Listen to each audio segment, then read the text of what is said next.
তুল্য। শ্বশুর বাড়িতে গাধার খাটনি খাটে উনি। শ্বশুর নেই, ঘরে ছিল শাশুড়ি। এই ছিল তার সাংসারিক জীবন। ছোট ছেলেটা এত খারাপ, বার বাড়তে বাড়তে তার মায়ের গায়েও হাত তোলা শিখে গিয়েছে। আমার তার কথা শুনে সত্যি কষ্টে বুকটা ফেটে যাচ্ছিল। অতঃপর আমি তাকে একটা বুদ্ধি দিলাম, কামলাগিরি শ্বশুর বাড়িতে না করে আপনি তো নিজের বাড়িতে করলেই পারেন। আপনি এবং আপনার মা দুজনেই অনেক ভালো থাকতে পারবেন, ভালো চলতে পারবেন। প্রতি মাসে এত কামলাগিরি করে না সম্মান পাচ্ছেন, না অন্তরে শান্তি পাচ্ছেন।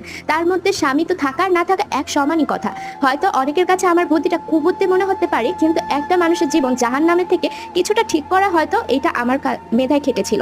অতঃপর আমি ওনাকে বুদ্ধি দিলাম, আপনি চাইলে আমি আপনাকে একটা কাজের জোগাড় করে দিতে পারি, যেটা করলে আপনি মাসে ভালো একটা টাকা স্যালারি পাবেন, আপনার মাকে নিয়ে থাকতে পারবেন এবং সম্মানের সাথে বাঁচতে পারবেন। স্বামী যদি আপনাকে নিতে চায় তখন আপনি নিজের অধিকার বুঝে তারপরে শ্বশুর বাড়িতে পা রাখবেন, অথবা সন্তানদের সাথে আগে বুঝ পরামর্শ করে 10 বার ভেবে শ্বশুর বাড়িতে পা রাখবেন।